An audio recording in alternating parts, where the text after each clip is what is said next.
The nightmares always began the same way, hands reaching for her, eyes pleading, bodies weakening as she absorbed their pain, their injuries, their dying breaths. Evelyn would wake gasping the phantom agony of 100 healings still coursing through her body.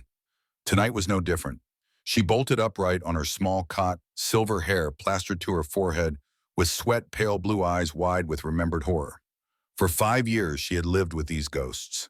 For 5 years she had kept her vow to never again use the gift that had once made her revered, but ultimately drove her into isolation. The cabin creaked around her, solid and real, anchoring her to the present. Dawn was just breaking over the Olympic Mountains, casting long shadows through the windows of her small dwelling by the Hoh River. Outside, the spring rains had been falling for days, swelling the normally peaceful waterway into a churning, dangerous force. Evelyn swung her legs over the edge of the bed, willing the last fragments of the nightmare to fade. At 38, her body still moved with the fluid grace that belied her years of hardship. She was thin, but strong, weathered by solitude and self-reliance. Her morning routine was simple tea herbs to sort, perhaps a walk along the safer portions of the riverbank to gather more ingredients for her remedies. These days, she healed the old-fashioned way with knowledge accumulated over decades of study. No direct touch, no transfer of pain, no risk of losing herself. The kettle had just begun to whistle when she heard it, a sound that cut through the roar of the rushing water, through the pounding rain, through years of carefully constructed emotional barriers. A child's voice, high and terrified, calling for help. Evelyn froze, teacup suspended in midair. For a moment she told herself it was just the wind, just the water. But then it came again, unmistakable in its desperation. Help, please, someone. The teacup shattered on the floor as Evelyn bolted for the door, not bothering with a coat despite the driving rain. Some instincts ran deeper than self-preservation, deeper than vows made in the aftermath of trauma. The riverbank was a chaos of mud and debris. The spring floods had come early this year, fueled by unseasonable rains and rapid snowmelt from the mountains. Evelyn scanned the churning waters, her experienced eyes searching for any sign of movement that wasn't just the natural turbulence of floodwaters. There, a flash of white amid the brown torrent. Not driftwood or foam, but fur. A small white wolf pup, barely keeping its head above water, being carried rapidly downstream. Time slowed. In that moment, Evelyn saw not just a drowning child, but a choice that would define everything that came after. To dive in meant risking death, not just from drowning, but from what she might have to do if the child was injured. To stay on shore meant watching an innocent die. No choice at all. Evelyn plunged into the icy current. The cold hit her like a physical blow, driving the air from her lungs. The river immediately tried to claim her, to drag her under and away. But Evelyn had not survived years alone in the wilderness by being easily overcome. She fought the current, swimming with powerful strokes toward the struggling pup. It was further than it looked, the water deceptive in its speed and force. By the time she reached the area where she had spotted the pup, it was gone, dragged beneath the surface by the weight of the water. Panic surged through her. Not again. Not another life she failed to save. Without hesitation, Evelyn dove beneath the murky water, eyes open, despite the sting of silt and debris. For endless seconds, she saw nothing but swirling brown. Then a flash of white, sinking slowly toward the riverbed. Her lungs burning, Evelyn kicked hard, propelling herself deeper. Her fingers closed around sodden fur, and she pulled the small body close to her chest, kicking desperately toward the surface. They broke through together, Evelyn gasping for air, while cradling the limp form of the pup. It wasn't breathing. The current was still carrying them downstream, far past her cabin now. But Evelyn spotted a fallen tree extending into the water. If she could just reach it. Every muscle in her body screamed as she fought the river, angling toward the tree. The pup was so still in her arms, so cold. Finally, her fingers closed around a branch, and she clung there with one arm wrapped around the pup, the other holding onto their lifeline with white-knuckled determination. Hand over hand, she pulled herself along the branch until she felt the riverbed beneath her feet. With the last of her strength, she dragged herself and the pup onto the muddy bank, collapsing onto her back with the small body on her chest. The pup wasn't breathing. Its small body was cold, far too cold, its white fur matted with river water and silt. Hypothermia. Perhaps water in the lungs. Minutes away from death, if not already beyond saving. Evelyn knew what she had to do, what she had sworn 5 years ago never to do again. The price would be high. It might even kill her. But looking at the small, still face, she couldn't find it in herself to regret what came next. "I'm sorry," she whispered, though whether to the pup or to herself she couldn't say. She placed her hands directly on the pup's chest, closed her eyes, and let down the mental walls she had built so carefully over the years. Her gift rushed forth like a flood, breaking through a dam, eager after so long contained. Images flashed behind her closed eyelids. A silver-white wolf, massive and regal. A woman with kind eyes fading from life. A pack running through moonlit forests. Home. Safety. Then terror, as small paws slipped on wet rocks, as rushing water closed over a panicked face, as lungs filled with water instead of air. Evelyn took it all. The cold that had frozen the small body to its core. The water flooding tiny lungs. The terror of drowning. The trauma of being torn from safety and carried away by an uncaring current. She pulled it from the pup and into herself, absorbing every ounce of harm, replacing it with warmth and healing. Beneath her hands, the small chest began to move. Water trickled from the corner of its mouth as lungs cleared. A heartbeat erratic at first, then steady and strong. The pup remained unconscious, but it was alive. It would live. Evelyn fell back, her own body now racked with the symptoms she had taken from the child. Her lungs felt filled with water, her core temperature plummeting. Her mind swam with the terror of drowning, a foreign memory now made her own. Through blurring vision, she saw that they had been carried far downstream. Her cabin was nowhere in sight, but she recognized where they were. Not far from here, perhaps a quarter-mile through the forest, was an old hunter's shelter. If she could reach it, they might both survive the night. Gathering the pup in her arms, Evelyn forced herself to her feet. Every step was agony. Her limbs felt like lead, her chest burning with each breath. But the pup was warm now, breathing steadily against her, and that knowledge gave her strength to continue. The forest seemed to blur around her as she stumbled toward the shelter. Time lost meaning, narrowed down to the next step, the next breath. When the small weathered structure finally came into view, Evelyn nearly wept with relief. The door protested as she pushed it open, hinges stiff with disuse.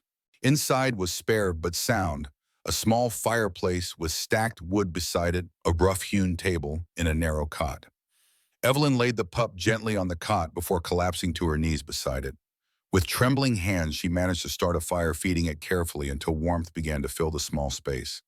The pup still hadn't woken, but its breathing was regular, its small body no longer dangerously cold.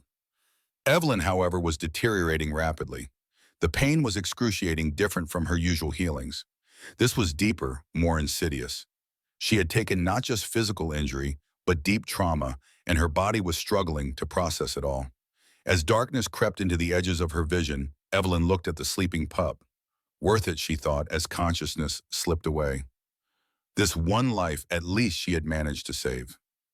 Marcus was going to tear apart every wolf in his guard if they didn't find his son in the next 5 minutes.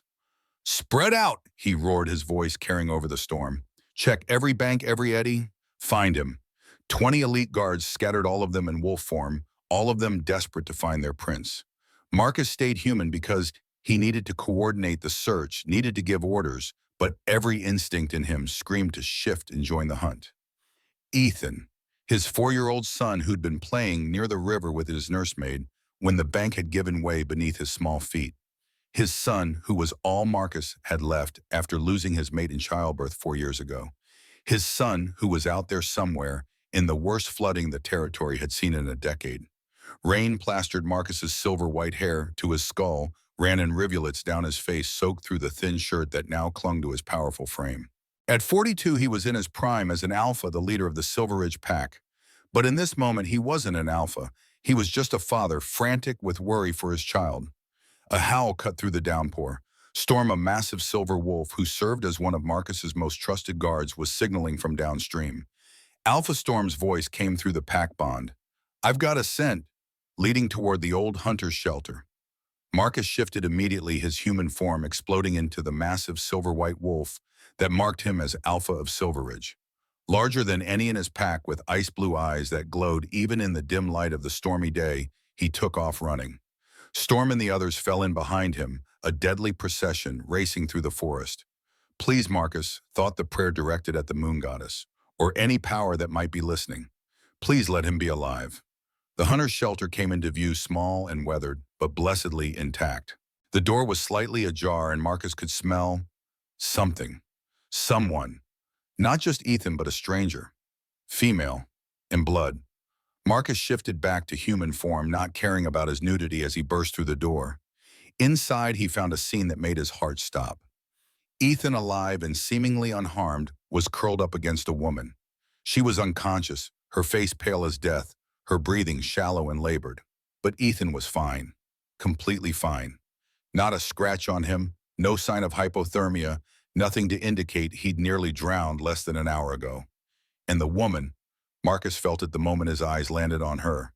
The mate bond snapping into place with a force that nearly drove him to his knees. Every cell in his body suddenly oriented toward her, recognizing her, claiming her as his. Mine. She was beautiful in a way that stole his breath. Silver white hair that fell to her chest in wet waves. Skin so pale it was almost luminous. Delicate features that looked carved from ice. Even unconscious and clearly suffering, she was the most stunning creature Marcus had ever seen. And she'd saved his son. "Storm," Marcus said, his voice rough with emotion. "Shift. I need you to examine her." Storm shifted back to human form, a tall, lean man with silver hair and gray eyes. He was the pack's best healer after Alara. He knelt beside the woman, his hands moving carefully over her. "She's in some kind of shock," Storm reported after a moment. "Her vitals are all over the place. It's like she's experiencing hypothermia and drowning simultaneously, but there's no physical cause I can see. It's as if she's absorbed Ethan's injuries." Ethan stirred at the sound of voices, his small wolf body uncurling. He looked up at Marcus with those pale blue eyes, his mother's eyes, and made a small, distressed sound. Marcus immediately moved to his son, scooping him up and holding him tight. "You're safe," he murmured, relief flooding through him. "You're safe, Ethan. I've got you."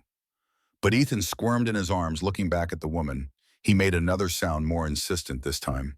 And Marcus realized his son was trying to go back to her. "She saved you, didn't she?" Marcus asked softly. Ethan yipped, his small tail wagging despite the seriousness of the situation. "Then we'll take care of her," Marcus promised. "We'll make sure she's okay."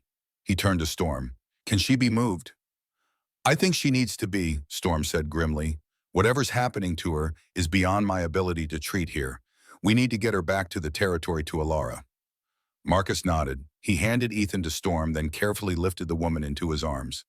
She was light, too light and cold despite being out of the water and near the fire. Up close, he could see the delicate tracery of veins under her pale skin, the way her silver eyelashes rested against her cheeks. Beautiful. Fragile. His. The mate bond pulsed between them, and Marcus felt something loosen in his chest. A knot of loneliness he'd carried for so long he'd forgotten it was there. He'd been searching for his true mate for years, ever since his politically arranged marriage had ended with his wife's death. Years of hoping, waiting, searching, and she'd been here all along, living by the river, saving his son. "Let's move," Marcus commanded. "Storm, you carry Ethan. Everyone else form a perimeter. I want guards on all sides." The journey back to Silverridge took nearly an hour. Marcus carried his mate the entire way, refusing to let anyone else touch her. Ethan rode on Storm's back in wolf form, but he kept looking back at the woman with obvious concern. By the time they reached the territory, word had spread. Wolves lined the streets of the settlement, all of them staring at the unconscious woman in their alpha's arms. Marcus ignored them all, heading straight for the healing center, where Alara would be waiting. The pack's head healer was already prepared, her silver hair pulled back, her gray eyes sharp and assessing. She took one look at the woman and gestured immediately to a private room. "Put her here," Alara said, indicating a bed. "Tell me everything." Marcus laid his mate down carefully, then stepped back while Alara began her examination. Storm gave a quick report explaining what he'd found and how Ethan appeared completely unharmed despite his ordeal. Ethan, who'd shifted back to his 4-year-old human form, stood at the edge of the bed, his small hand reaching out to touch the woman's arm. "Don't, Ethan," Marcus said gently, but his son ignored him. The moment Ethan's hand touched the woman, her eyes snapped open. They were the palest blue Marcus had ever seen, almost white ringed with silver. For a moment, she just stared at the ceiling, disoriented and confused. Then her gaze fell on Ethan, and something softened in her expression. "You're okay," she whispered, her voice rough but melodious. "Good. That's good." Then her eyes found Marcus, and the world stopped. The mate bond flared between them, visible, almost a golden thread that connected them at a level deeper than flesh or bone. The woman's breath caught her pale blue eyes going wide with shock and recognition. "Oh," she breathed. "Oh no." Then she tried to sit up, swayed, and would have fallen if Marcus hadn't caught her. His hands on her shoulders sent another shock through the bond, and she gasped. "Easy," Marcus murmured. "You're safe. You're in my territory in the healing center." "I'm Marcus, Alpha King of Silverridge." The woman interrupted, her voice still weak. "I know who you are." She looked down at Ethan, who was beaming up at her, and her expression crumpled. "I'm so glad you're okay. I was so scared for you." "Good, you saved him." Marcus said, his voice rough with emotion. "You pulled him from the river. You did something to him. He should be hypothermic traumatized, but he's completely fine." The woman's expression closed off, becoming carefully neutral. "I'm a healer. I did what any healer would do." "That's not what any healer would do," Alara said, her eyes sharp. "Storm said you were in shock when they found you experiencing symptoms identical to what the boy should have been suffering. And yet Ethan has no signs of water exposure despite nearly drowning. What did you do?" The woman was silent for a long moment. Then she said quietly, "My name is Evelyn. I have a gift. I can heal through direct touch, but I absorb whatever I'm healing. The pain, the trauma, the injury, all of it transfers to me instead." Marcus felt ice run through his veins. "You took his hypothermia, his trauma from nearly drowning." "He's a child," Evelyn said simply. "He doesn't deserve to carry that." "And you do." Evelyn met his eyes steadily. "Better me than him." Ethan, who'd been watching this exchange with the solemn focus only 4-year-olds could manage, suddenly climbed onto the bed and wrapped his arms around Evelyn's waist. "Mine," he declared, his voice fierce despite his size. "My Evelyn." Evelyn's carefully neutral expression cracked, and she looked down at Ethan with obvious affection. "Oh, sweetheart, I'm not." "Mine," Ethan repeated stubbornly. He buried his face against her side, and Evelyn's hand came up automatically to stroke his silver-white hair. Marcus watched the exchange, something warm unfurling in his chest. Ethan hadn't bonded with anyone like this since his mother died. He was friendly with the pack, played with other pups, but he'd never claimed anyone before. Never declared ownership the way wolf pups did when they found someone they wanted to keep.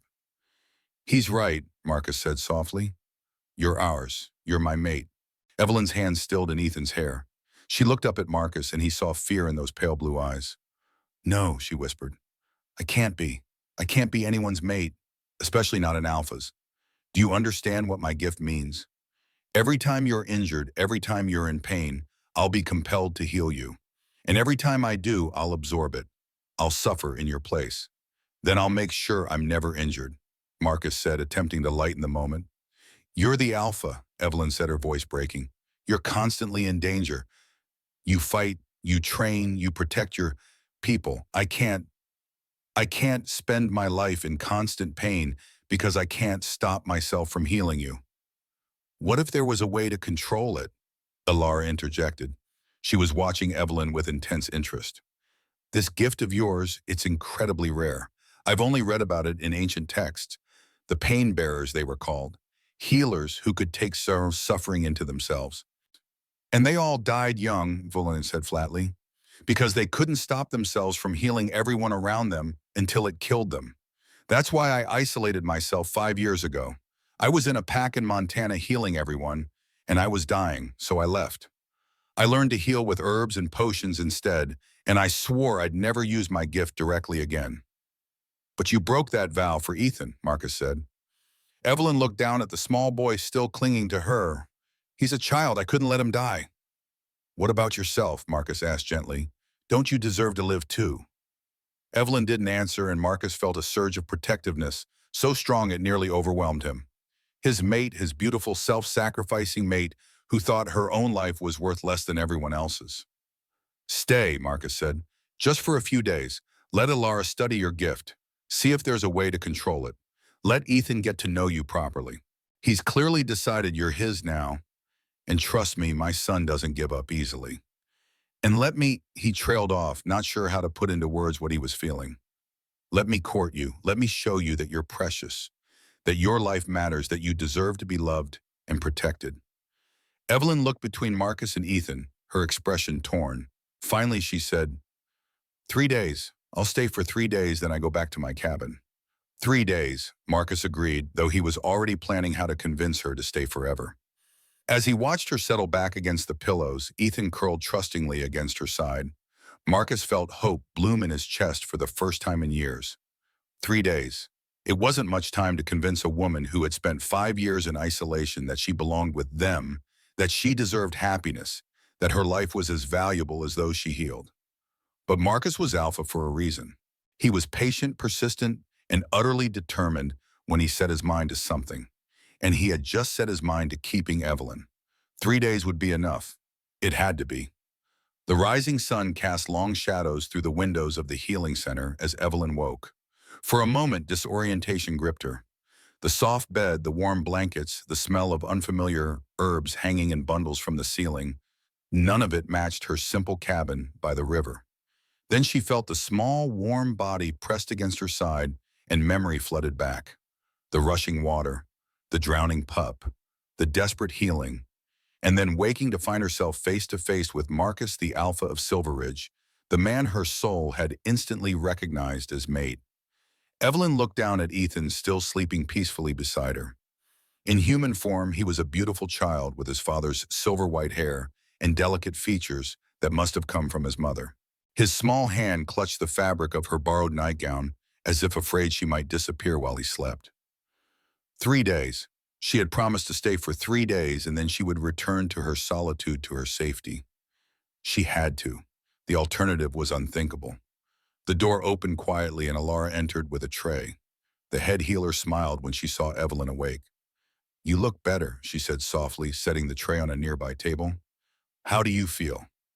Evelyn took inventory of her body. The crushing pain in her chest had subsided to a dull ache. The bone-deep cold was gone. The terror of drowning had faded to a distant memory that no longer felt like her own. "Better," she admitted. "Faster than usual." Alara nodded as if this confirmed something. "I brought breakfast and a change of clothes. Marcus asked that you join him when you are ready. Ethan has been telling everyone who will listen about the angel who saved him from the river." Evelyn glanced down at the sleeping child. "I'm no angel. You pulled an alpha's son from certain death and took his suffering as your own," Alara said. "To many in this pack, that makes you something even more precious." Evelyn said nothing. She had experienced this before, the initial awe and gratitude after a particularly dramatic healing. It never lasted. Eventually, the awe turned to expectation and the gratitude to entitlement. Eventually, they forgot that each healing cost her, that each transfer of pain left her a little weaker, a little more worn. "Marcus mentioned you might be willing to let me study your gift," Alara continued. "I've read about pain bearers in our oldest text, but I've never met one." "There's not much to study," Evelyn said. "I touch someone who's injured or ill. I take their suffering, they heal. Simple. And yet you survived taking the injuries of a drowning child. Many healers wouldn't have." Alara's eyes were shrewd. "How many times have you used your gift?" Evelyn looked away. "Hundreds, maybe thousands. And each time takes something from you." "Yes, but you're still here." A hint of bitterness crept into Evelyn's voice. "Disappointing, isn't it?" Alara's expression softened. "No, remarkable. Most pain bearers in our histories didn't live past 30. You've not only survived, you've found ways to manage your gift, to set boundaries. That's what I want to understand." Evelyn felt something shift inside her at the older woman's words. Not awe or gratitude, but genuine respect. It had been a long time since anyone had looked at her that way. "I'll help if I can," she said finally, "but only for 3 days." Alara nodded, though something in her eyes suggested she didn't believe Evelyn would leave any more than Marcus did. "The clothes should fit. There's a bathroom through that door. Come find me when you are ready to begin." After Alara left, Evelyn carefully extracted herself from Ethan's grasp. The boy murmured in his sleep but didn't wake. She took the clothes, simple leggings and a soft tunic in muted blue, and slipped into the bathroom. The face that greeted her in the mirror looked better than she expected. Still pale, still tired around the eyes, but no longer at death's door. Her silver-white hair fell in waves to her chest, a stark contrast to her pale blue eyes. She had never considered herself beautiful, but she knew her unusual coloring drew attention. It was one of the reasons she had chosen to live so far from others. After washing and changing, Evelyn returned to find Ethan awake and sitting cross-legged on the bed. His face lit up when he saw her. "Evelyn, you're still here." The naked relief in his voice tugged at her heart. "Of course I am. I promised your father I'd stay for a few days, remember?" Ethan nodded solemnly. "And then you'll be my mom forever and ever." Evelyn felt her chest tighten. "Ethan, that's not—" "Come on," he interrupted, sliding off the bed and grabbing her hand. "I want to show you everything. Our house and the training grounds, and the moon pool, and the great hall, and all my favorite places to play." Before Evelyn could protest, she found herself being pulled from the healing center by a very determined 4-year-old. Outside, the settlement of Silverridge spread before her in the morning light. It was beautiful. Nestled in a valley surrounded by ancient forests and the Olympic Mountains beyond the territory, consisted of a collection of buildings that blended seamlessly with the natural landscape. Some were built directly into the massive silver-bark trees that gave the territory its name. Others were constructed of stone and wood in a style that was both rustic and elegant. Wolves in both human and wolf form moved through the settlement, all of them stopping to stare as Ethan dragged Evelyn past. She could hear the whispers, feel the weight of dozens of curious gazes. "That's her. The one who saved the prince. Alpha's mate.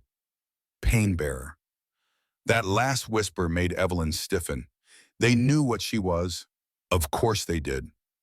News traveled fast in wolf packs, and the miraculous rescue of their alpha's son would have spread like wildfire. "Ethan," a female voice called, "where are you taking our guest?" Evelyn turned to see a tall, elegant woman approaching. She was perhaps in her early 40s, with dark hair threaded with silver and sharp features that might have been beautiful, if not for the coldness in her eyes. "I'm showing Evelyn our home," Ethan said, his voice suddenly less enthusiastic. "Is that so?" The woman looked Evelyn up and down, not bothering to hide her assessment. "I don't believe we've been introduced. I'm Helena, Marcus's sister-in-law." Sister-in-law, which meant she was the sister of Marcus's dead wife, Ethan's mother. The tension in the air was palpable. "Evelyn," she replied simply, "it's nice to meet you." "Yes, we've all heard about you." Helena's smile didn't reach her eyes. "The mysterious healer who appeared just in time to save our prince. How fortunate." There was an insinuation in her tone that made Evelyn's spine stiffen. "If you're suggesting I had something to do with Ethan falling in the river—" "Of course not," Helena said smoothly, merely commenting on the remarkable coincidence. "And now you're Marcus's mate, another fortunate turn of events." Ethan moved closer to Evelyn, his small body pressing against her leg. She could feel his unease. "I haven't agreed to be anyone's mate," Evelyn said. "I'm simply staying for a few days to recover." "Of course." Helena's smile widened. "Well, don't let me keep you from your tour. I'm sure my brother-in-law is eager to see you." With a final assessing look, Helena turned and walked away. Evelyn released a breath she hadn't realized she was holding. "I don't like her," Ethan said quietly. "She always looks at me funny." Evelyn squeezed his hand gently. "Sometimes adults have complicated feelings." "She wanted her daughter to be Dad's new mate," Ethan confided. "But Dad said no, and now he found you instead." Ah, that explained the hostility. Helena had planned to strengthen her family's position by having her daughter become the alpha's mate, and now Evelyn had appeared upsetting those plans. "Come on," Ethan said, tugging at her hand again. "I want to show you our house. It's the biggest one." The alpha's residence was indeed impressive, a 2-story structure built into the side of a hill with large windows overlooking the valley. Inside, it was spacious and comfortable, decorated with natural materials and the occasional pelt. "This is the great room," Ethan said, pulling Evelyn into a large open space with a massive stone fireplace. "And this is where we eat, and over there is Dad's study, but he says I'm not supposed to go in there without permission." He continued the tour with the enthusiasm only a child could muster, showing Evelyn everything from the kitchen to the bathrooms to the closets. Finally, they came to a door decorated with carved wolves. "This is my room," Ethan announced proudly, pushing the door open. The bedroom was clearly designed for a child who was adored. Toys and books filled shelves along the walls. A small bed shaped like a wolf's den occupied one corner. The ceiling was painted with stars that Evelyn suspected might glow in the dark. "And that door leads to Dad's room," Ethan said, pointing. "And the room next to it will be yours when you stay forever." Before Evelyn could correct this assumption, a deep voice from the doorway said, "I see Ethan has appointed himself as your official tour guide."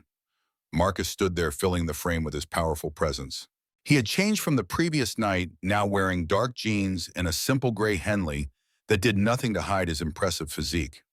His silver whitey hair was pulled back, accentuating the sharp planes of his face, and those ice blue eyes that seemed to see straight through Evelyn's defenses. The mate bond hummed between them, a physical sensation like a tugging in her chest. Evelyn resisted the urge to step back to create distance. "He's been very thorough," she said, striving for a neutral tone. "Dad," Ethan launched himself at his father, who caught him effortlessly and swung him up into his arms. "I showed Evelyn everything, and I told her about the room she can have, the one next to yours. Can we decorate it for her? Can we get her books? She likes herbs and plants, I can tell." Marcus's lips twitched with amusement, but his eyes never left Evelyn's face. "We should probably ask Evelyn what she likes before we start decorating, don't you think?" "But she's staying," Ethan said with absolute certainty. "She's your mate. She has to stay." An awkward silence fell. Evelyn looked away first. "Ethan," Marcus said gently, "why don't you go find Miss Lily? I believe she was planning a special lesson for you and the other pups today." "But Evelyn, we'll still be here when you're done," Marcus assured him. "I promise." Ethan looked between them, clearly reluctant to leave. Finally, he nodded. "Okay, but you won't let her go back to the river, right?" "I won't let her go anywhere," Marcus said, his tone light, but his eyes serious as they held Evelyn's. After Ethan had scampered off, an uncomfortable silence settled between them. Evelyn broke it first. "You shouldn't make promises to him that you can't keep." Marcus's expression didn't change. "I don't." "I'm leaving in 3 days," Evelyn reminded him. "That was our agreement." "It was," Marcus acknowledged. "Though I hope you'll reconsider. Because of the mate bond, because my son adores you, because you saved his life at great risk to your own, because I've spent 2 years searching for my true mate, and now that I've found you, I'm not inclined to let you go." He paused. "And yes, because of the mate bond." Evelyn shook her head. "You don't understand what you're asking." "Then help me understand. Walk with me." It wasn't a command despite his alpha status. It was a request.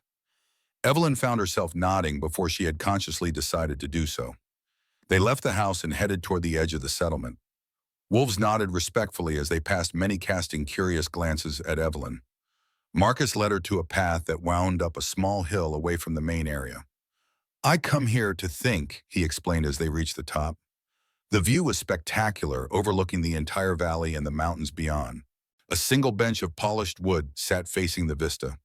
They sat side by side, not touching, but close enough that Evelyn could feel the warmth radiating from his body. "Tell me about your gift," Marcus said. "Not just what it does, but what it costs you.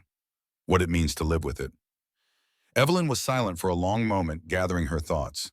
No one had ever asked her this before. "I was born with it," she began. "My parents noticed when I was very young. I would touch injured animals and they would heal, but I would cry from pain I shouldn't have felt. As I grew older, I learned to control it somewhat, to hold back to heal only what was necessary." She looked down at her hands, pale and delicate-looking, despite the strength she knew they possessed. "I was 14 when I saved someone for the first time. A boy in my pack had been attacked by a rogue wolf. He was dying. Everyone knew it. But I put my hands on him and took his injuries into myself. He lived. I nearly died." "Football, your pack must have been in awe," Marcus said. Evelyn's laugh was bitter. "They were, at first. They called me blessed by the moon goddess, their miracle healer, and then—" "They started to expect it," Marcus guessed. "Yes, every injury, every illness they brought to me. And I couldn't say no. How do you look someone in the eye and tell them you could save them but choose not to?" She shook her head. "So I healed them, all of them, for years, until I was 28 and there was an outbreak of a mysterious illness. Half the pack was infected. I healed them one by one, taking the sickness into myself each time. By the 15th healing, I collapsed. My body couldn't take any more. The pack healer said if I continued, I would die." "What happened?" The Alpha ordered me to stop, but there were still pack members suffering, children. Evelyn's voice cracked. I couldn't just let them die, so I disobeyed. I healed 3 more before my body shut down completely. I was unconscious for weeks. When I woke, the Alpha gave me a choice: stop healing completely or leave the pack. He said he wouldn't watch me kill myself for others any longer. So you left, Marcus said softly. Yes, I wandered for a while, then settled here. I learned other ways to heal, with herbs, with traditional medicine. It's slower, less dramatic, but it doesn't kill me. She looked at him directly. Do you understand now, being around others, being around you and Ethan? It's not safe for me. I will always choose to heal those I care about, no matter the cost to myself. And one day that cost will be too high. Marcus was quiet for a long moment, his eyes on the distant mountains. What if there was another bomb? What if you could heal without it hurting you? There isn't. But what if there was? Would you stay then? Evelyn felt a dangerous hope flicker in her chest. She tamped it down ruthlessly. It doesn't matter. There isn't another way. Humor me, Marcus persisted. If you could heal without pain, would you consider staying? Being my mate? Being a mother to Ethan? The question struck at the very core of the loneliness Evelyn had lived with for 5 years. A mate, a child, a pack, all the things she had forced herself to stop wanting to stop even thinking about. I don't know, she whispered honestly. I've been alone for so long. But not by choice, Marcus said. By necessity. There's a difference, Abradit. Before Evelyn could respond, the sound of running footsteps reached them. They both turned to see a young wolf in human form racing up the hill. His expression was urgent. Alpha, he said, breathing hard. Alara sent me. She needs to see you both right away. They found Alara in her study at the healing center, surrounded by ancient texts and scrolls. She looked up when they entered, her eyes bright with excitement. I think I've found something, she said without preamble, about the pain-bearer gift. The texts refer to a phenomenon called the bonded healing. It's rare, almost unheard of, but there are accounts of pain bearers who, when bonded to their true mates, experienced a fundamental change in their gift. Evelyn felt her heart rate increase. What kind of change? The texts describe it as a filtering effect, Alara explained, gesturing to a particularly old scroll. The mate bond acts as a buffer, preventing the pain bearer from absorbing the full impact of the healing.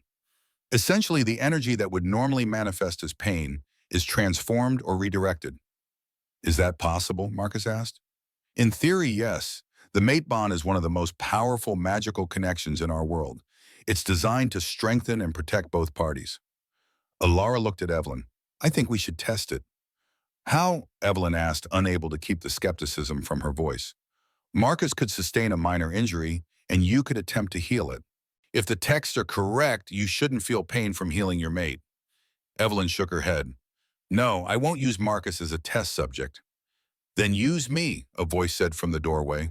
They turned to see a massive wolf in human form standing there. He was nearly as tall as Marcus, with silver-streaked dark hair and a face marked by a scar that ran from temple to jaw. Thorn, Marcus acknowledged. You heard enough, the beta said. He looked at Evelyn. I volunteer. Cut me, heal me, see what happens. No, Evelyn said firmly. I'm not experimenting on anyone. It wouldn't be an experiment on me, Thorn countered. It would be an experiment on you, on your gift. And if it works with Marcus, you need to know if it works with others or if it's limited to your mate bond. Evelyn looked at Marcus, expecting him to back her up, but he seemed to be considering Thorn's offer. It would be valuable information, he said finally. If the bond does protect you, but only when healing me, that's important to know. It would affect how you use your gift in the future. And if it doesn't work at all, Evelyn challenged, if I heal either of you and still feel the pain, then we know we need to keep looking for answers, Alara said gently, but we'll have more information than we do now. Evelyn felt trapped. They were all looking at her with such hope, such expectation. It was happening again, just as she had feared. They had seen what she could do, and now they wanted more. One test, she said finally, a small cut, nothing more. And if it doesn't work, this ends. Alara nodded. Agreed. They moved to the examination room. Thorn sat on the edge of the bed, rolling up his sleeve. Alara produced a small, sharp knife. I'll make a shallow cut. she explained.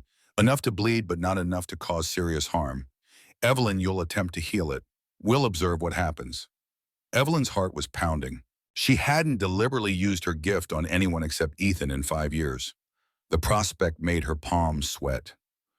Ready? Alara asked. Evelyn nodded, not trusting her voice. Alara made a swift, precise cut on Thorne's forearm. Blood welled immediately bright against his tanned skin. Evelyn took a deep breath and placed her hand over the wound. She let her gift flow, just a trickle at first, then more as she felt the familiar connection form. The wound beneath her palm began to close, skin knitting together. Evelyn braced herself for the pain, the burning sensation of torn flesh. It came, but it was different, duller, more distant, as if she were feeling it through a thick blanket. Still definitely pain, but muted, manageable. She pulled her hand away. The cut was healed, leaving only a faint red line that would fade within hours. Evelyn was breathing hard, but she was still standing, still conscious. Evelyn? Marcus was at her side, his hand on her arm. What happened? What did you feel? Pain, she said, but less, much less than usual. Ilara's face lit up. The bond is having an effect even with someone who isn't your mate. This is remarkable. The text suggested it would only work with direct mate healing. Try me, Marcus said, holding out his arm. Ilara cut me. Marcus, no, Evelyn protested. We need to know, he insisted. If it's different with me, that's crucial information. Before Evelyn could argue further, Ilara had made a similar cut on Marcus's arm. Blood welled, and Evelyn felt the now familiar tug of the mate bond urging her to heal, to protect. She placed her hand over the wound. This time, when she let her gift flow, something extraordinary happened. Instead of pain flowing into her, she felt warmth, comfort, healing energy moving from her to Marcus, but nothing harmful coming back. The wound closed beneath her palm, leaving unmarked skin. Evelyn stared in wonder. I didn't feel anything. No pain at all.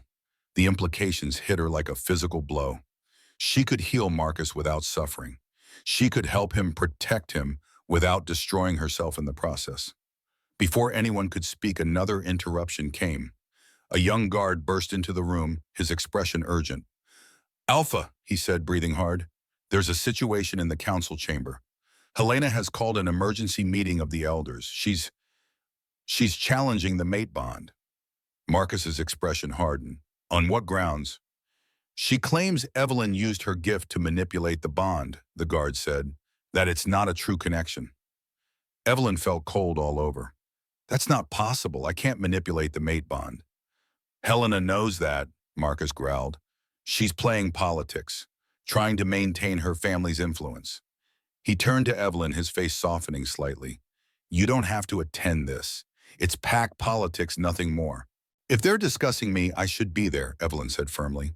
Years of being talked about, decided upon without her input, had left their mark.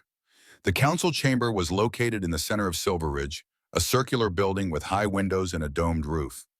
Inside, a horseshoe-shaped table seated 12 elders, the oldest and most respected members of the pack.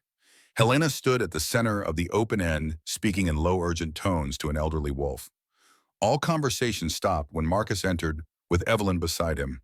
The Alpha's power filled the room, a palpable presence that made several elders sit up straighter. Helena, Marcus said, his voice deceptively calm. I understand you have called an emergency session. Helena turned, her expression carefully composed. Alpha, yes, I felt it necessary given the unusual circumstances. Challenging a mate bond is a serious matter, Marcus said, especially when that bond is to your Alpha, which is precisely why it must be addressed, Helena countered. The future of our pack is at stake. This woman appears out of nowhere, saves your son in dramatic fashion, and suddenly she's your mate. After 2 years of searching, it's too convenient. The moon goddess works in mysterious ways, an elderly female elder said. Many true mates find each other in moments of crisis. Or perhaps this pain bear has found a way to manipulate more than just physical injuries, Helena suggested. The ancient texts warn that some gifts can be misused. Evelyn stepped forward. Would never manipulate a mate bond. Such a thing isn't even possible with my gift. So you claim, Helena said, but we have only your word, the word of a stranger. You have my word as well, Marcus said, his voice dropping to a dangerous register. Do you question your alpha's judgment, Helena? A tense silence fell. Helena had pushed too far and everyone in the room knew it. Questioning an alpha's judgment, especially in front of the council, was just short of an open challenge. Of course not, Helena said, finally inclining her head slightly. I merely suggest caution. A period of observation, perhaps, to ensure the bond is genuine before formal recognition is granted. The bond is genuine, a new voice said. All heads turned to see Alara entering the chamber, a large ancient book in her hands. I've been studying the pain-bearer gift, she continued, approaching the council table, and I've confirmed that far from being able to create a false mate bond, pain-bearers are among the least able to manipulate bond magic of any kind. Their gift is purely physical, related to the transfer of injury and illness. If Evelyn and Marcus share a mate bond, it is because the moon goddess has ordained it, nothing more. Healer Alara, one of the male elders said, your expertise is respected, but this woman is an unknown quantity. She has lived among us for less than a day. How can we be certain of anything regarding her gift or her intentions? I saved a child from drowning, Evelyn said, unable to keep the edge from her voice. I nearly died doing so. What sinister intention would that suggest? Perhaps gaining access to our alpha, Helena said, to our territory. Enough, Marcus commanded, and the room went still. His alpha power swirled around him, filling the chamber. I have heard enough baseless accusations and speculation.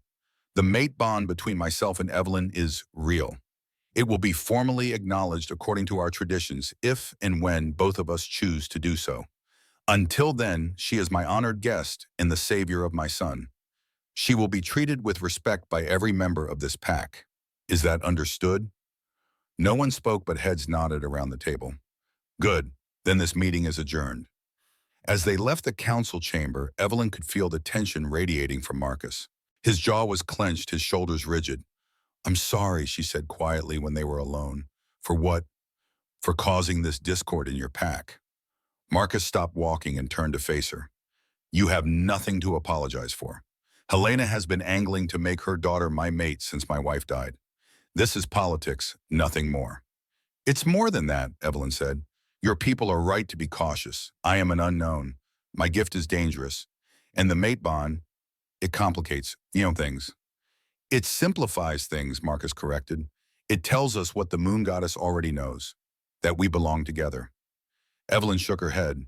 Even if the bond protects me when I heal you, what about others? What about when Ethan is injured, or another pack member? Will I be able to resist healing them? Will I still suffer when I do? We'll figure it out, Marcus said, his confidence unwavering. Together. Before Evelyn could respond, a commotion caught their attention. Wolves were running toward the northern edge of the territory, their expressions urgent. Marcus immediately tensed his senses, on alert. Alpha, a guard called, racing toward them.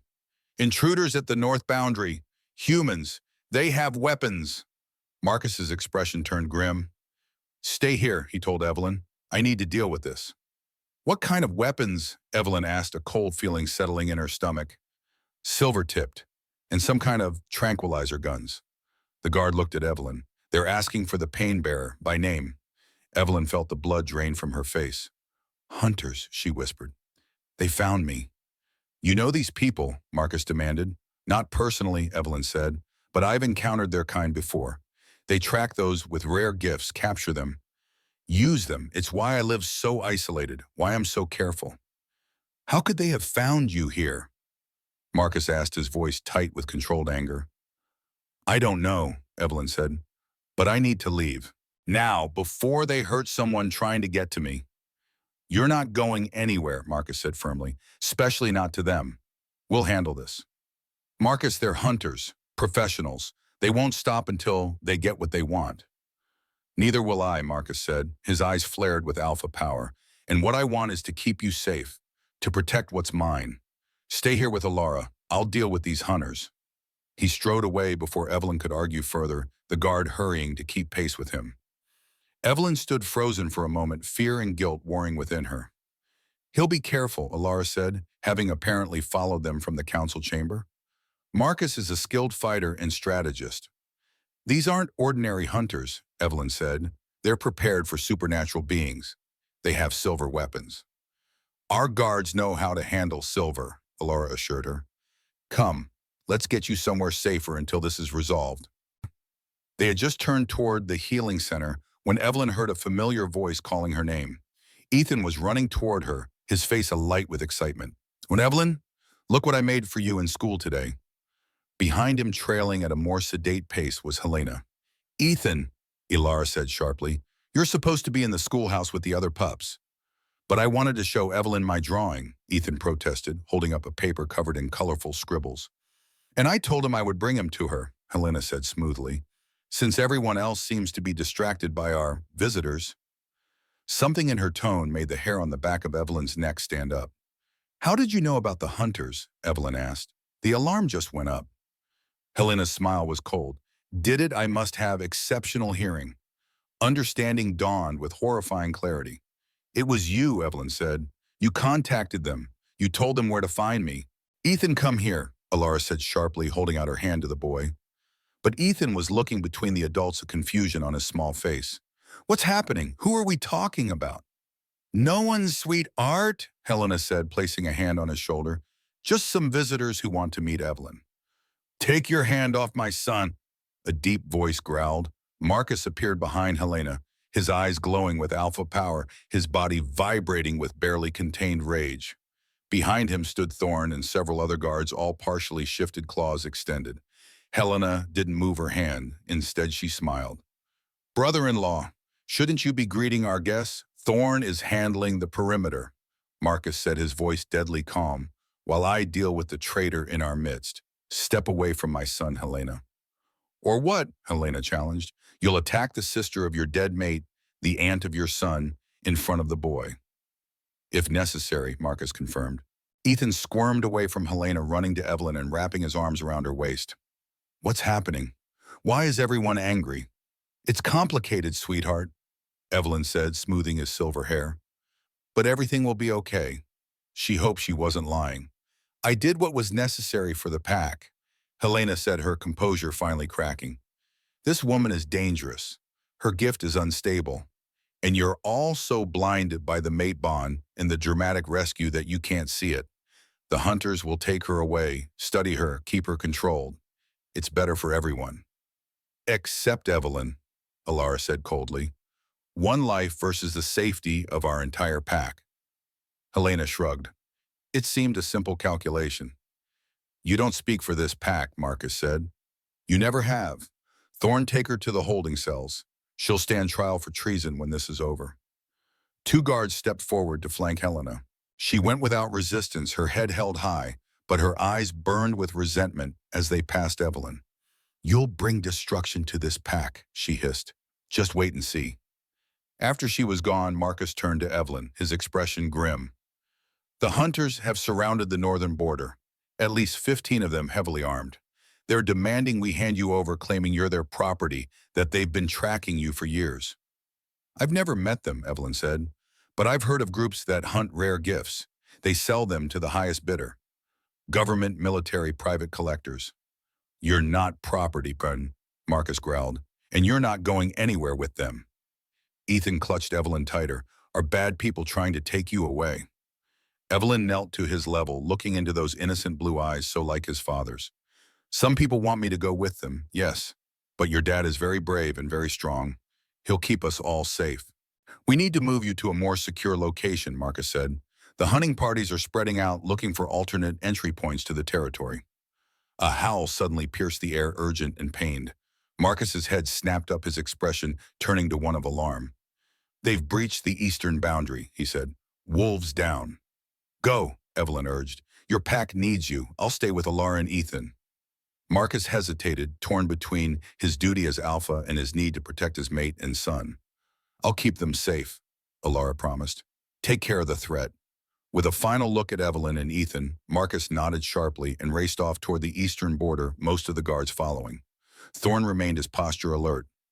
We need to get to the safe room, he said. Now. They hurried toward the central building, Thorn leading the way, while Alara and Evelyn kept Ethan between them. They had almost reached it when the sound of gunfire echoed across the settlement. They're getting closer, Thorn growled. Inside the building, he led them down a hallway and through a heavy door into what appeared to be a fortified room. The walls were thick, the door reinforced with steel. "Stay here," Thorne ordered. "I'll guard the entrance." "Be careful," Alara said. "These aren't ordinary hunters." Thorne nodded grimly and closed the door behind him. Evelyn sat on a bench, Ethan curled against her side. The boy was trembling, slightly picking up on the tension and fear around him. "It's my fault," Evelyn whispered. "I should never have stayed." "You saved my son," Alara reminded her. "And if Helena hadn't betrayed us, the hunters wouldn't have found you here." "They've been tracking me for years," Evelyn said. "I've always managed to stay one step ahead, but now I've put all of you in danger." Outside, the sounds of conflict grew louder. Howls, gunshots, shouts. Evelyn closed her eyes, imagining Marcus out there fighting, perhaps injured, suffering because of her. "I have to end this," she said suddenly. "I have to go to them." "That's exactly what they want," Alara protested, "and exactly what Marcus is fighting to prevent." "People are getting hurt," Evelyn said. "Dying, maybe. Because of me. I can't let that happen." "And what happens when they take you?" Alara demanded. "Do you think they'll just study you politely? They'll exploit your gift until there's nothing left of you. Is that what you want?" "No," Evelyn admitted, "but I don't want anyone else to suffer for me either." A sudden crash outside made them all jump. It sounded very close. "They're inside the building," Alara whispered, moving to stand protectively in front of Ethan and Evelyn. The door shuddered as something heavy impacted it. Once, twice, a third time. On the fourth hit, the hinges gave way and the door crashed inward. In the opening stood a tall, lean man with gray hair and cold eyes. Behind him, two others held weapons trained on the room's occupants. "Evelyn White," the man said, his voice surprisingly cultured. "At last, I'm Thomas Blackwood. My organization has been looking for you for quite some time." Evelyn stood slowly, pushing Ethan behind her. "What do you want with me?" Blackwood smiled, the expression never reaching his eyes. "Your gift is quite extraordinary. The ability to take injuries from others to heal the unhealable. Imagine the applications. Soldiers return to battle in minutes rather than months. Assassinations reversed. The possibilities are endless." "My gift doesn't work that way," Evelyn said. "It has limits. Costs." "Costs we're prepared to manage," Blackwood assured her. "Now you have a choice. Come with us willingly, and we'll leave this little community in peace. Resist and well." He gestured vaguely. "I'm afraid the silver ammunition we've brought is quite effective on werewolves. Several have already discovered that." Fear clutched at Evelyn's heart. Marcus. Was he among the injured? "The dead, if I go with you," she said carefully, "you'll withdraw completely. No more attacks." "You have my word," Blackwood said, placing a hand over his heart. "We're businessmen, not monsters." "Don't do it," Alara hissed. "Marcus will never stop searching for you." "That would be unwise," Blackwood said, overhearing. "We're very good at disappearing with our assets." Assets? That's all she was to them, a tool to be used. Evelyn felt a familiar despair settling over her. Was this to be her fate, passed from one group to another, always valued for what she could do rather than who she was? "Evelyn," a small voice said. Ethan tugged at her hand. "Don't go, please." She looked down at the child who had so quickly claimed a place in her heart. His eyes were wide with fear and confusion, but there was trust there too. Trust that she wouldn't abandon him. "I have to keep you safe," she told him softly. "My dad will keep us safe," Ethan insisted. "He promised, and he never breaks his promises." From the mouth of a child, such simple faith. But looking at Ethan's determined little face, Evelyn felt something shift inside her. A lifetime of running, of isolation, of believing she had to bear her burden alone. But here was this child telling her she didn't have to, that she was worth fighting for, worth protecting. "I'm afraid I won't be going with you, Mr. Blackwood," Evelyn said, straightening to her full height. "This is my home now. These are my people. And if you want me, you'll have to take me by force." Blackwood's expression hardened. "That can be arranged. Take her." The two men behind him raised their weapons. Alara moved to shield Ethan. Evelyn prepared herself for pain for capture. But before the men could advance, a blur of silver fur launched itself through the broken doorway, colliding with Blackwood and sending him crashing to the floor. The massive white wolf stood over him, teeth bared, a growl rumbling from deep in its chest. Marcus had arrived. Time seemed to freeze as Marcus stood over Blackwood, his massive wolf form radiating power and barely contained fury. The two armed men behind Blackwood hesitated, weapons half raised, clearly unprepared for the Alpha's sudden appearance. Blackwood himself appeared remarkably calm, despite the lethal jaws positioned inches from his throat. His cold eyes assessed the situation with calculated precision. "I wouldn't," he said quietly to his men. "At this range, you're as likely to hit me as the wolf." Marcus growled, the sound reverberating through the small room. His ice-blue eyes never left Blackwood's face, the message clear: make one wrong move, and it would be your last. From the corridor came sounds of conflict, snarls, shouts, the occasional gunshot. Reinforcements had arrived, with Marcus engaging the hunters who had breached the building. "This situation can still be resolved peacefully," Blackwood said, his voice steady despite his vulnerable position. "We only want the pain bearer. The rest of your pack can remain unharmed." Marcus's response was to press his massive paw more firmly against Blackwood's chest claws, extending just enough to pierce the fabric of his tactical vest. Evelyn stepped forward, Ethan still safely behind her with Alara. "Tell your men to stand down," she commanded Blackwood. "All of them, throughout the territory." Blackwood's eyes shifted to her, calculating. "And if I do, then perhaps the Alpha doesn't tear out your throat," Evelyn replied coldly, "though personally I wouldn't object if he did."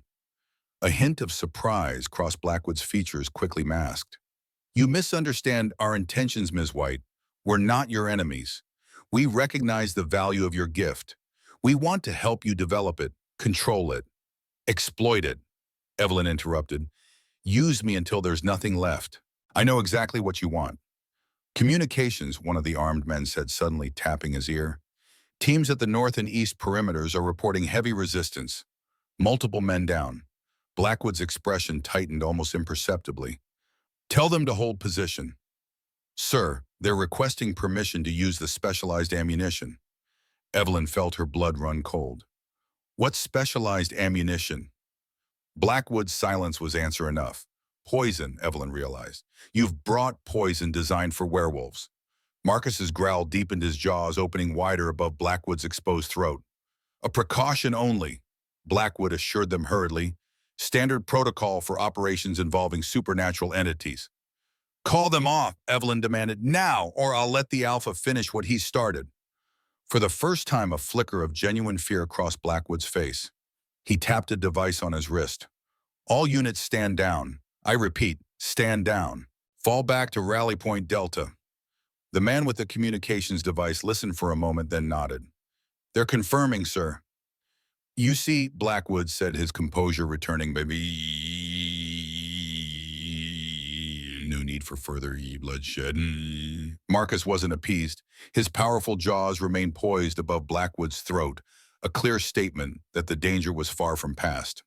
Thorn appeared in the doorway, blood seeping from a wound in his shoulder, but otherwise intact. "Alpha, the hunters are withdrawing from the perimeter. Our patrols are following at a distance to ensure they leave the territory." Marcus finally lifted his gaze from Blackwood, meeting Evelyn's eyes. A silent communication passed between them. Part mate bond, part shared understanding of what needed to happen next. Evelyn nodded slightly. "Thorn, how many of our pack are injured?" "At least 7 with silver wounds," Thorn reported grimly. "2 critical. Alara, your apprentices are tending to them, but they're requesting your expertise." "Go," Evelyn told the head healer. "I'll be fine here." Alara hesitated, glancing between Evelyn and the still-present threat. "Are you certain?" "Marcus is here," Evelyn said simply, "and these men won't be causing any more trouble." She looked pointedly at Blackwood. "Will you—" Blackwood's eyes narrowed, but he made no move to contradict her. Alara nodded once and hurried from the room, leaving Ethan with Evelyn. "What about the injured?" Evelyn asked Thorn. "Being brought to the healing center," Thorn replied. "Silver wounds are difficult to treat with conventional methods." The implication hung in the air. Silver wounds were precisely the kind of injury a pain-bearer could heal most effectively. Evelyn felt the familiar tug of responsibility, the need to help to heal. "I need to see them," she decided. "But first we need to secure our guests." At a signal from Thorn, additional guards entered the room. Marcus finally stepped back from Blackwood, allowing the man to be pulled to his feet and securely restrained. The 2 armed men were similarly disarmed and bound. "Take them to the holding cells," Thorn ordered. maximum security. No one speaks to them without the Alpha's direct authorization. As the hunters were led away, Marcus shifted back to human form. Naked and magnificent, he stood before Evelyn, his eyes searching her face. "Are you hurt?" he asked, his voice rough with emotion. Evelyn shook her head. "We're fine, but others aren't so fortunate." Marcus's jaw tightened. "Helena will answer for this treachery. Her alliance with hunters has cost pack blood." "Later," Evelyn said. "Right now, the wounded need us." Marcus nodded quickly, donning the clothes Thorn had brought for him. "Ethan needs to stay somewhere safe until we're certain all threats have been neutralized." "I want to stay with Evelyn," Ethan protested, clinging to her hand. Marcus knelt to his son's level. "Evelyn is going to help the injured wolves. It's very important work, but not for little eyes to see. Can you be brave and stay with Miss Lily for a while, Ethan looked torn, his eyes darting between his father and Evelyn. Finally, he nodded solemnly. "Promise you'll come back?" he asked Evelyn. The simple question caught her off guard, lodging somewhere deep in her chest. This child who had known her for barely 2 days already feared losing her. "I promise," Evelyn said softly, squeezing his small hand, "as soon as I'm done helping the others." Once Ethan had been safely escorted to the schoolhouse, Marcus and Evelyn made their way to the healing center. The atmosphere was grim, thick with the scent of blood and silver. 7 wounded werewolves lay on beds, their injuries ranging from simple gunshot wounds to deep, ragged gashes from what appeared to be some kind of specialized blade. Alara moved efficiently between them, issuing instructions to her apprentices, her face drawn with concern. She looked up when Evelyn and Marcus entered. "The 2 critical cases are there," she said, gesturing to the far end of the room. "Silver poisoning is spreading rapidly. I've done what I can, but—" She didn't need to finish the sentence. Without intervention, the wolves would die. Evelyn approached the first bed. The injured wolf was a young female, perhaps in her early 20s. A silver bullet had entered her chest, narrowly missing her heart, but causing extensive internal damage. Her breathing was shallow, her skin ashen. "What's her name?" Evelyn asked quietly. "Lyra," Alara replied. "She's one of our youngest guards. Volunteered for the Eastern Perimeter Patrol when the alarm was raised." Evelyn placed her hand gently on Lyra's forehead. "Lyra, I'm going to help you. I need you to trust me." The young wolf's eyes fluttered open, pain-glazed but conscious. She nodded weakly. Evelyn closed her eyes and placed both hands over the wound in Lyra's chest. She let her gift flow, feeling for the damage, the torn tissue, the pooling blood, and most dangerous of all, the insidious spread of silver poisoning through the werewolf system. She began to draw it into herself, bracing for the familiar agony of absorbing another's injury. It came, but as with Thorn's test cut earlier, it was muted, manageable. The pain was there, but it wasn't overwhelming. Evelyn could function through it. Under her hands, Lyra's wound began to close. Color returned to the young wolf's face, her breathing deepened and steadied. When Evelyn finally pulled away, Lyra was looking up at her with wide, awestruck eyes. "Thank you," she whispered. Evelyn nodded, already moving to the next critical patient. This one was worse, an older male with multiple silver wounds across his torso and a face Evelyn recognized with shock. "Thorn," she gasped, turning to the beta who had followed them into the healing center. The Thorn standing behind her looked equally surprised. "My brother," he explained grimly. "Thorin." He led the defense at the northern boundary. Thorin's wounds were extensive, the silver poisoning far advanced. Even as Evelyn watched, his breathing became more labored, his pulse weaker beneath her testing fingers. "He doesn't have much time," Alara said quietly.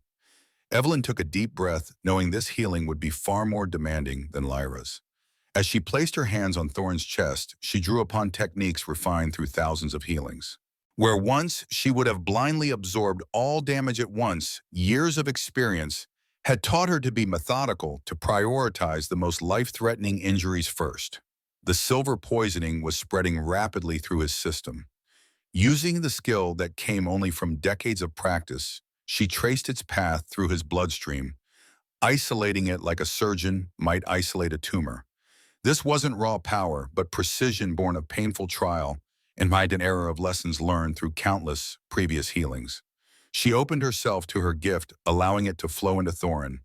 The damage was catastrophic. Shredded tissue, ruptured organs, silver spreading through his bloodstream like fire.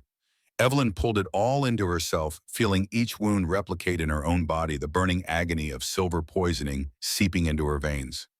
This time the pain wasn't muted.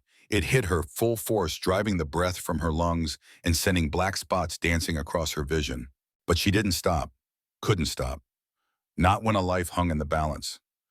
"Evelyn," Marcus's voice came from beside him. "Evelyn, you're taking too much." She couldn't respond, but she heard him. In the past, she would have ignored such warnings, sacrificing herself completely. Now she knew better. Survival wasn't selfish, it was necessary. For every wolf she saved today, there would be 10 more tomorrow who needed her wisdom, her guidance, her hard-won techniques that no book could teach. Still, Thorne's injuries were severe. As she drew the silver poisoning into herself, memories of previous healings flashed through her mind, similar cases, techniques that had worked, methods that had failed. Experience was her greatest ally, now allowing her to filter the poison in ways she couldn't have imagined as a younger healer. Even so, darkness crept at the edges of her vision. The cost was high, perhaps too high. "Fight, Evelyn," Marcus whispered, his hand on her shoulder. "Remember what you've survived. Remember what you've learned. Use it now." His words penetrated her focus. Yes, she had survived worse. She had healed an entire pack during an epidemic. She had walked away from that, carried the lessons with her. That knowledge belonged to the pack, now to the future. She couldn't abandon it. With a final surge of effort born of decades of survival, Evelyn completed the healing, extracting the last of the poison from Thorne's body. His eyes snapped open, clear and alert, just as Evelyn's rolled back in her head.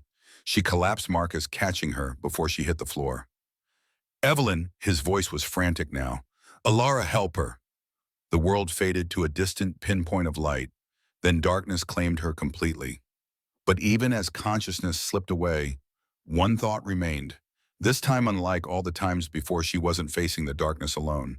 Evelyn drifted in a sea of pain. Her body felt leaden, her blood on fire.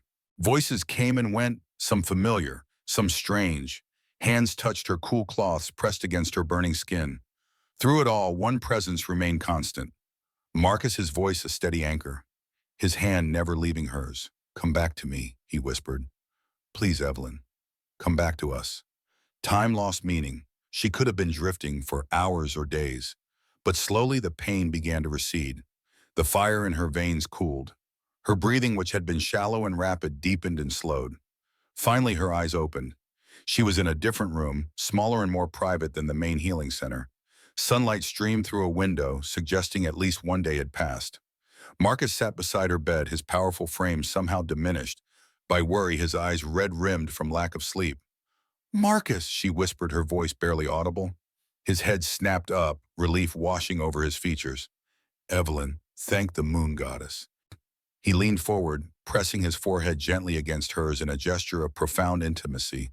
The mate bond hummed between them stronger than ever. "How long?" she managed. 3 days, he replied, pulling back slightly to look at her. "You've been unconscious for 3 days." Evelyn tried to absorb this information. 3 days. The agreement had been that she would stay for 3 days, then return to her cabin. The irony wasn't lost on her. "Thorne," she asked. "Alive, fully recovered." Marcus's expression darkened. "Thanks to you nearly killing yourself to save him." "The others?" "All recovering well. Even those with silver wounds are healing normally now." Evelyn nodded, relieved. "And the hunters?" "Gone. After we captured their leader, the remaining forces retreated completely."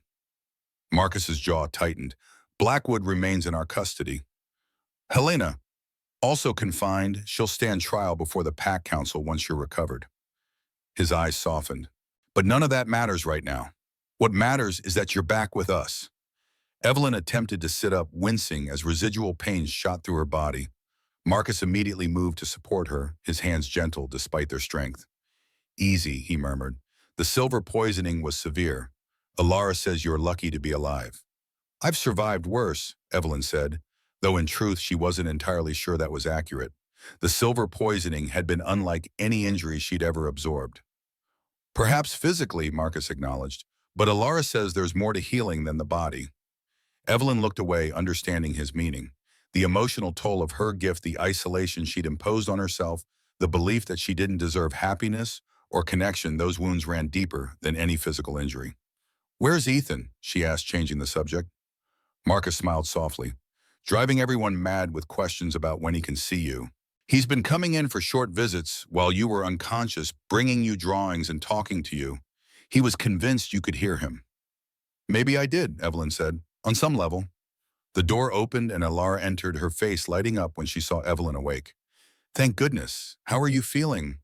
Like I've been trampled by a herd of elk, Evelyn admitted, but alive.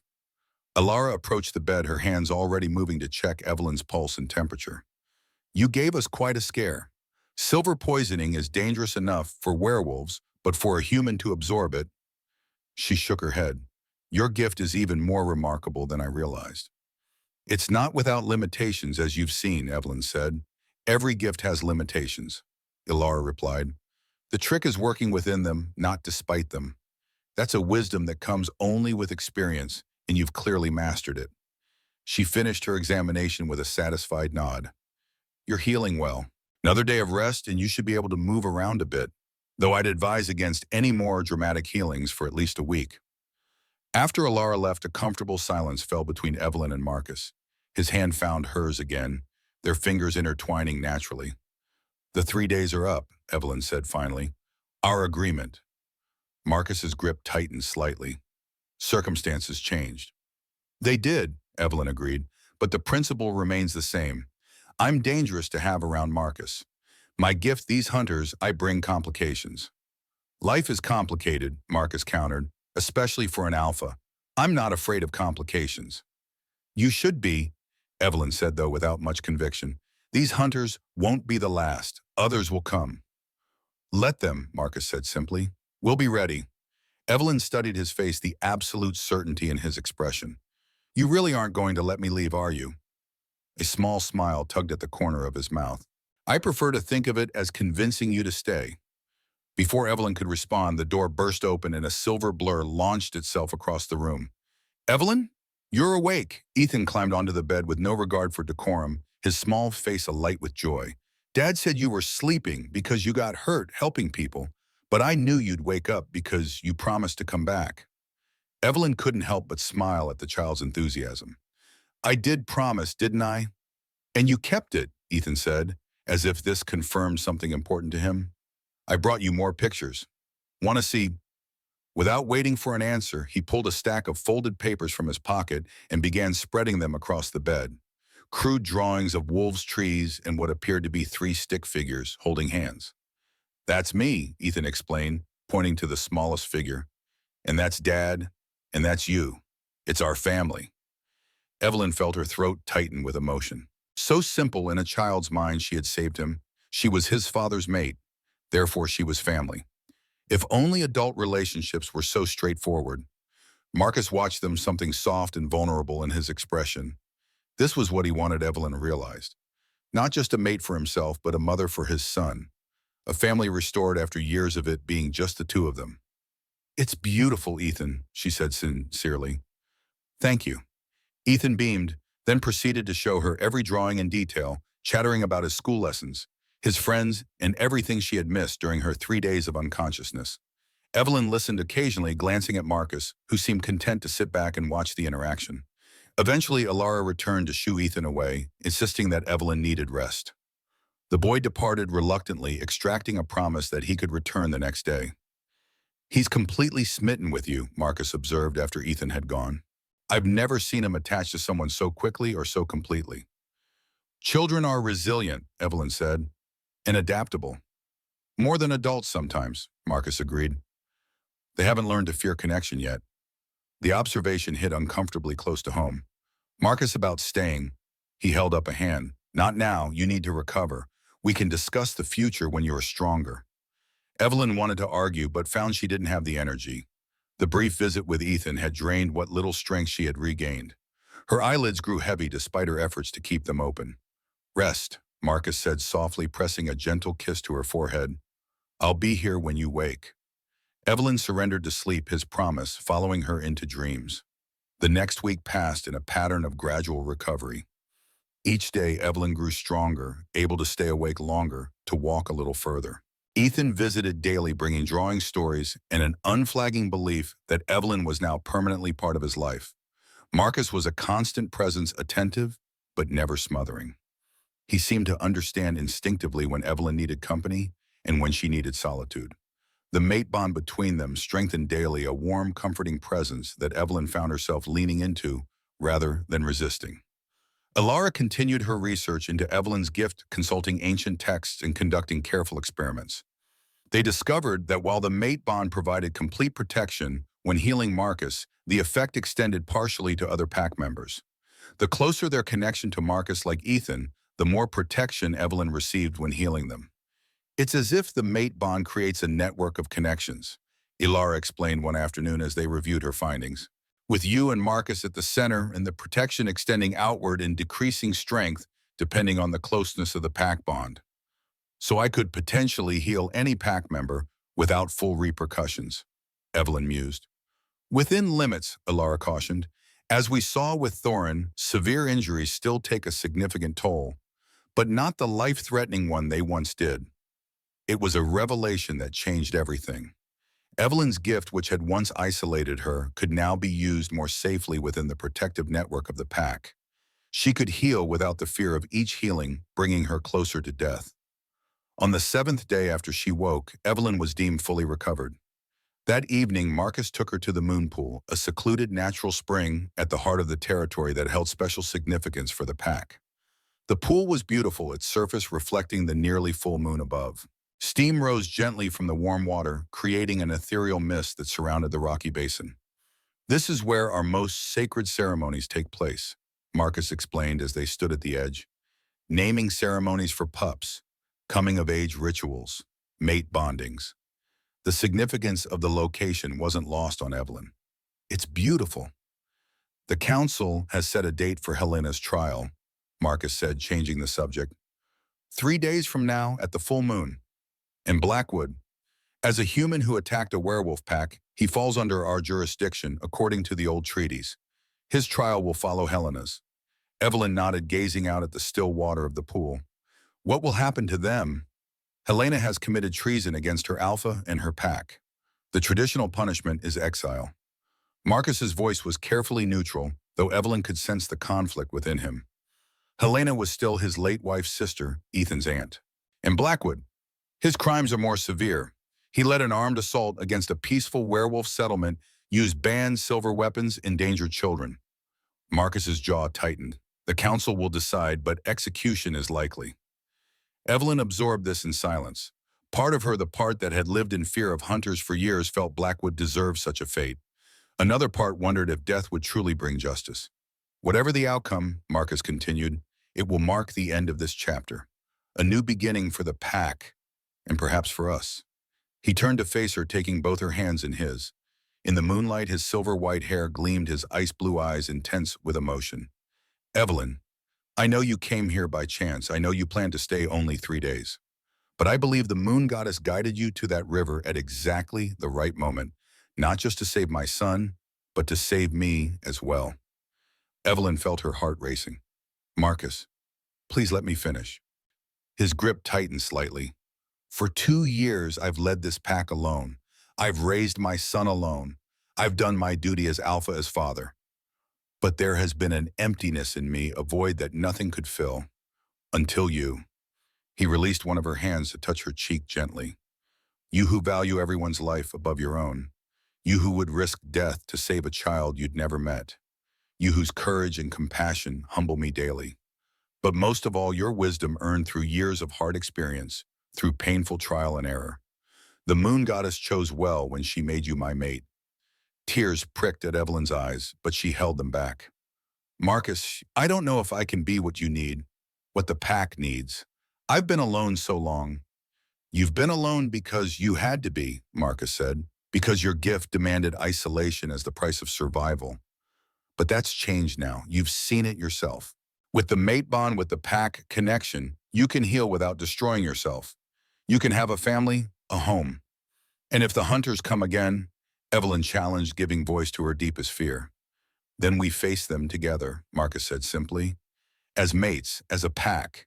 You don't have to run anymore, Evelyn. You don't have to face your battles alone. The truth of his words resonated deep within her. For 5 years, she had lived with the belief that isolation was the only way to protect herself and others. But here with Marcus, with Ethan, with the pack, she had found another way. A way to use her gift without it consuming her. A way to connect without fear. As they walked back toward the settlement, hand in hand, Evelyn found herself imagining a future she had never dared consider before. Not just a life with Marcus and Ethan, but a purpose greater than mere survival.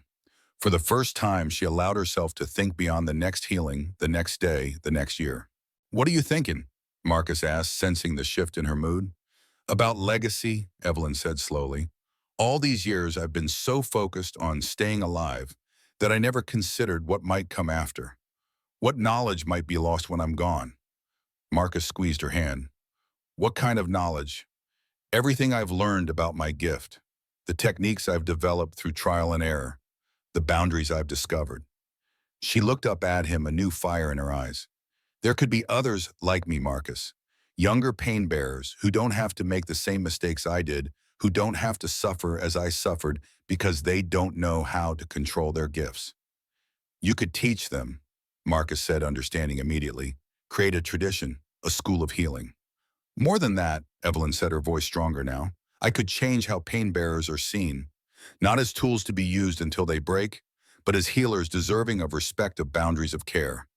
She stopped walking, turning to face him fully. "For most of my life, I believed my only value was in what I could do for others.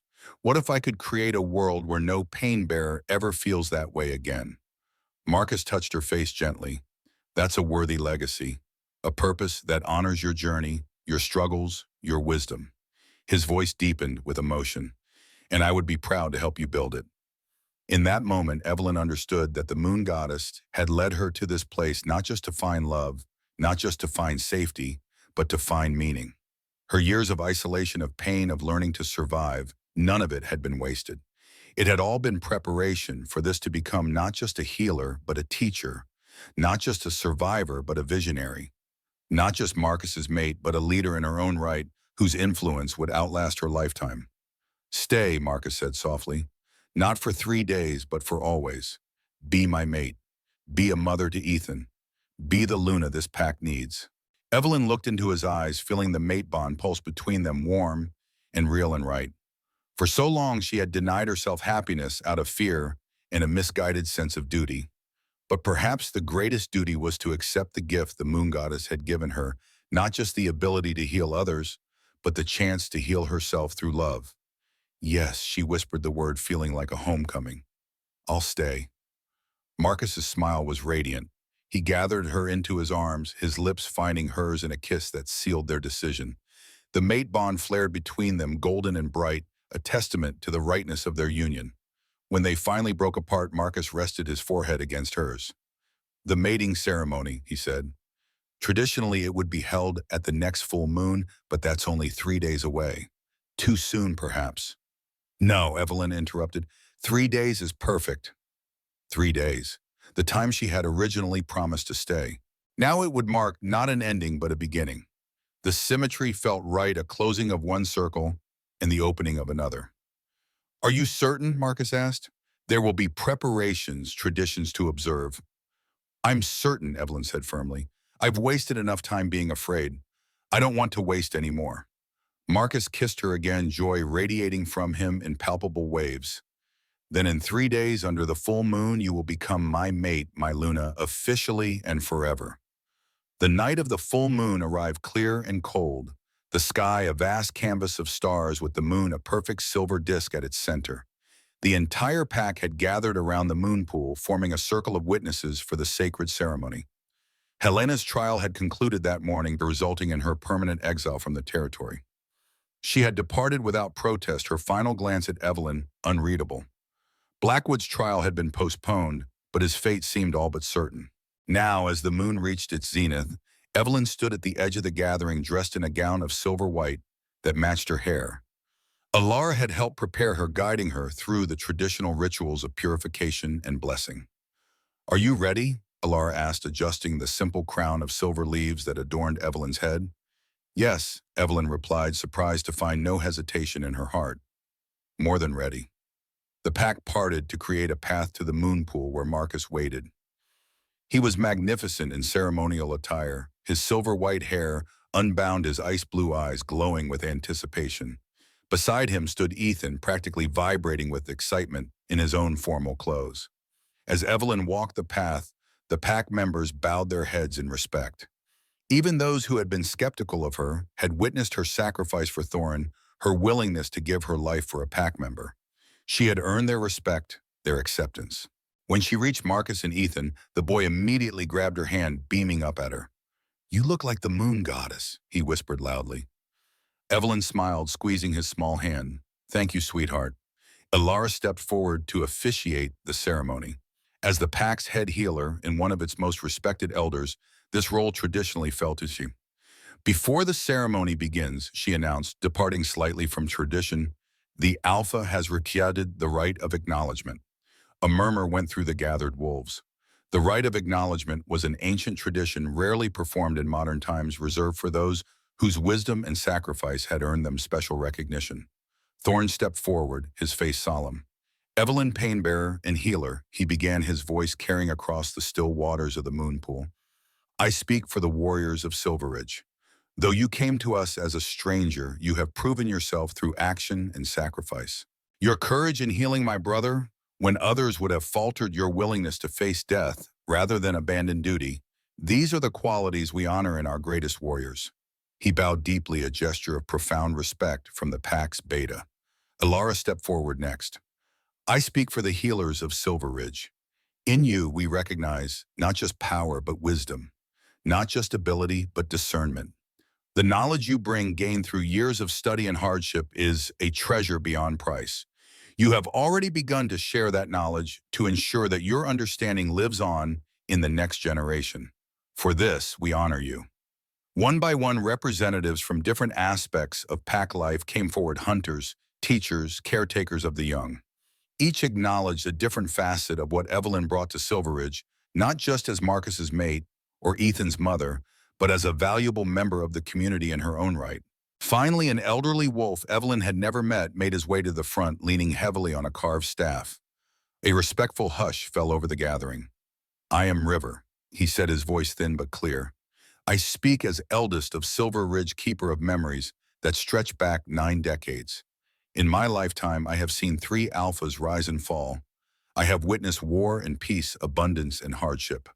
His pale eyes fixed on Evelyn with startling clarity. "But rarely have I seen one who carries wisdom beyond their years, as you do, Painbearer. You have walked a solitary path, bearing burdens few could understand. That journey has given you insights many spend lifetimes seeking." He raised his staff, touching it lightly to each of Evelyn's shoulders. "The pack acknowledges your worth not just in what you can do for us, but in who you are. Your experiences, your knowledge, your hard-won understanding. These are the true gifts you bring to Silverridge." Tears pricked at Evelyn's eyes, unexpected and overwhelming. All her life she had been valued for what she could give others, her healing, her sacrifice. Never before had she been honored simply for being who she was, for the wisdom she had accumulated, for the journey she had walked. Marcus took her hand, his own eyes suspiciously bright. "This is what you deserve," he whispered. "Recognition, respect, appreciation for all that you are, not just what you can do." The rest of the ceremony proceeded according to tradition. Elara spoke the ancient words, asking the moon goddess to bless the union. "We gather tonight under the full moon," she began, her voice carrying clearly across the still water of the pool, "to witness the union of 2 souls the moon goddess has deemed worthy of the mate bond, Marcus Alpha of Silverridge and Evelyn, Painbearer and Healer." She turned to Marcus. "Alpha, do you accept this woman as your mate, to stand beside you in leadership, to share your strength, to bear your joys and sorrows as her own?" "I do," Marcus said, his voice deep and sure. "With all that I am, I accept her." Elara turned to Evelyn. "Healer, do you accept this man as your mate, to stand beside him in leadership, to share his strength, to bear his joys and sorrows as your own?" Evelyn looked into Marcus's eyes, feeling the mate bond humming between them stronger than ever. "I do," she said. "With all that I am, I accept him." Elara nodded satisfaction in her expression. "Then, as is our tradition, the marking will seal your bond." Marcus stepped closer to Evelyn, his hands gently cradling her face. "I love you," he whispered, the words meant only for her. for your courage, your compassion, your strength, for saving my son, for healing our pack, for being exactly who you are." Tears welled in Evelyn's eyes, but they were tears of joy, not sorrow. "I love you too," she whispered back, "for seeing me when I was invisible, for valuing me when I had forgotten my own worth, for showing me that I don't have to be alone." Marcus lowered his head, his lips meeting hers in a kiss that sent the mate bond surging between them. The pack began to howl, a joyous sound that echoed across the water and into the night sky. Then, as tradition demanded, Marcus shifted partway, just enough for his canines to elongate. With infinite gentleness, he bit the juncture where Evelyn's neck met her shoulder, marking her as his mate for all to see. The moment his teeth broke her skin, something extraordinary happened. The mate bond, which had been a warm presence between them, exploded into visible light. Golden energy swirled around them, lifting their hair, illuminating their faces.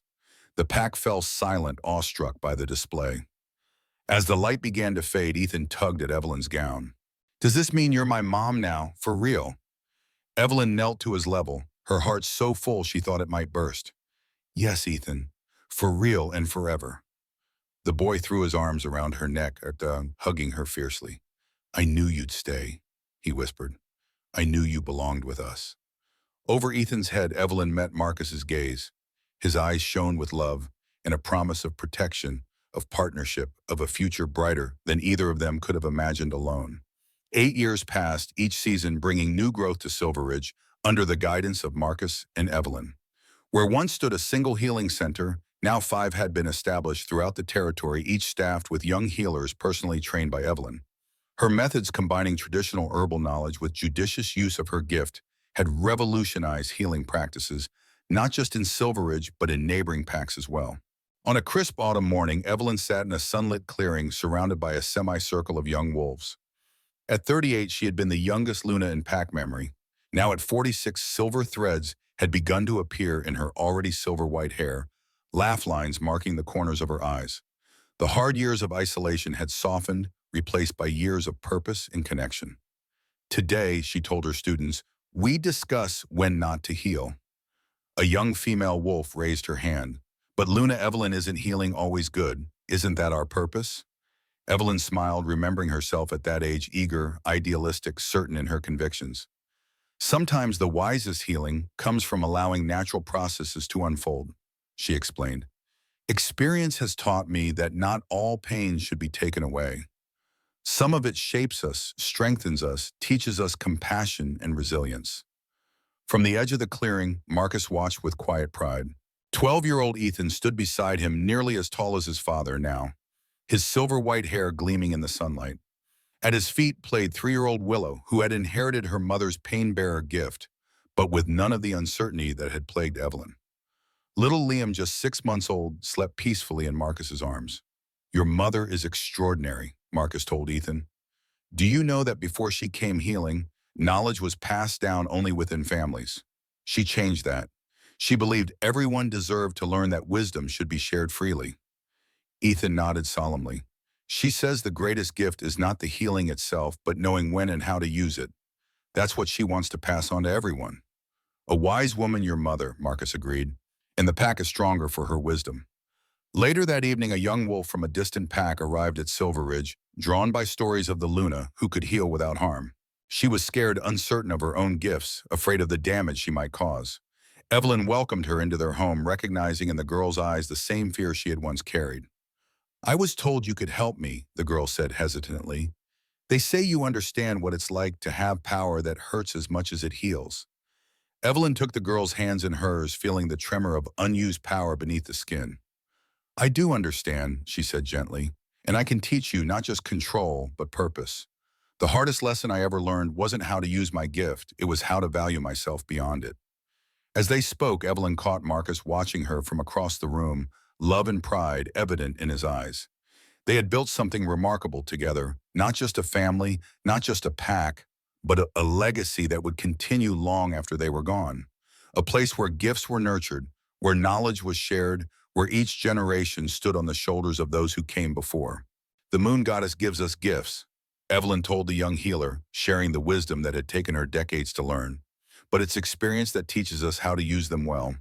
My gift is now yours to learn from. My experiences, my trials and errors, my successes, they all belong to you now, so that you may begin your journey further along than I began mine. And in that moment, Evelyn knew with absolute certainty that every step of her long, difficult path had led precisely where she was meant to be. Not just a healer, but a teacher. Not just a mate, but a partner. Not just a Luna, but a legacy builder whose influence would echo through generations yet unborn. She had come to Silverridge by chance, pulled an Alpha's pup from a rushing river, and found something she had stopped believing was possible. A place where her gift was not a curse but a blessing. Where her difference was not a barrier but a bridge. Where she was not just useful but cherished. She had found home.